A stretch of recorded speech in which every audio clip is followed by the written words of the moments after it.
The Little Match Girl by Hans Christian Andersen. Most terribly cold it was. It snowed, and was nearly quite dark and evening, the last evening of the year. In this cold and darkness, there went along the street a poor little girl, bareheaded and with naked feet. When she left home, she had slippers on. It is true, but what was the good of that? They were very large slippers, which her mother had hid her to warn. So large were they, and the poor little thing lost them as she scuffled away across the street because of two carriages that rolled by dreadfully fast. One slipper was nowhere to be found. The other had been laid hold of by an urchin, and off he ran with it. He thought it would do capitally for a cradle when he some day or other should have children himself. So the little maiden walked on with her tiny naked feet, that were quite red and blue from cold. She carried a quantity of matches in an old apron, and she held a bundle of them in her hand. Nobody had bought anything of her the whole livelong day. No one had given her a single farthing. She crept along trembling with cold and hunger, a very picture of sorrow, the poor little thing. The flakes of snow covered her long fair hair, which fell into beautiful curls around her neck. But of that, of course, she never once now thought. From all the windows the candles were gleaming, and it smelled so deliciously of roast goose. For you know it was New Year's Eve. Yes, of that she thought. In a corner formed by two houses, of which one advanced more than the other, she seated herself down and cowered together.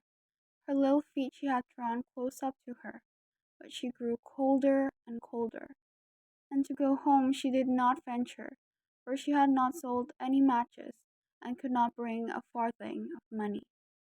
From her father she would certainly get blows, and at home it was cold too, for above her she had only the roof, through which the wind whistled, even though the largest cracks were stopped up with straw and rags. Her little hands were almost numbed with cold. Oh, a match might afford her a world of comfort. If she only dared to take a single one out of the bundle, draw it against the wall, and warm her fingers by it. She drew one out. Whoosh! How it blazed! How it burned! It was a warm, bright flame, like a candle. As she held her hands over it, it was a wonderful light. It seemed really to the little maiden as though she were sitting before a large iron stove, with burnished brass feet and a brass ornament at top. The fire burned with such blessed influence. It warmed so delightfully. The little girl had already stretched out her feet to warm them too. But the small flame went out. The stove vanished. She had only the remains of the burnt-out match in her hand.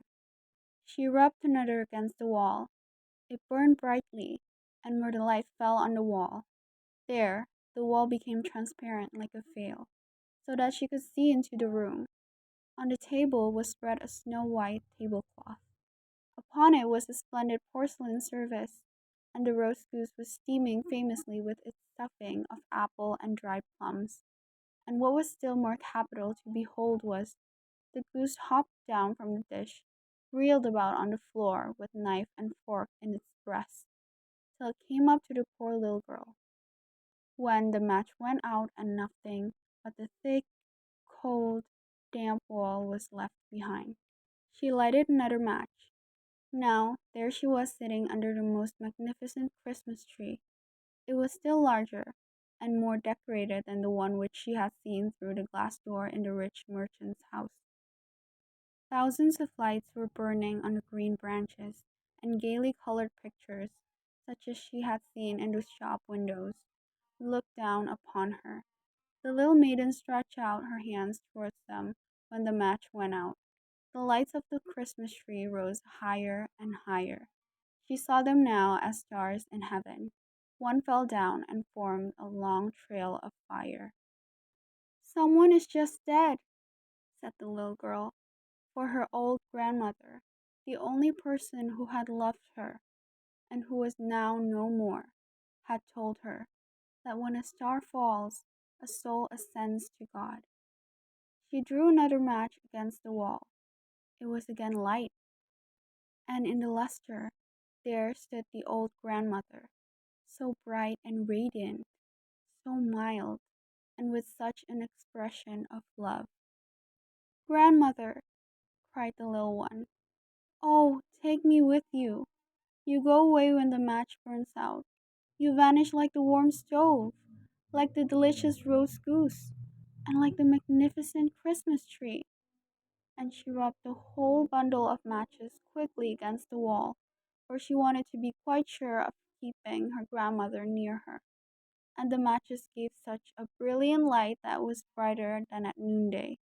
Never formerly had the grandmother been so beautiful and so tall. She took the little maiden on her arm, and both flew in brightness and in joy so high, so very high, and then above was neither cold, nor hunger, nor anxiety. They were with God.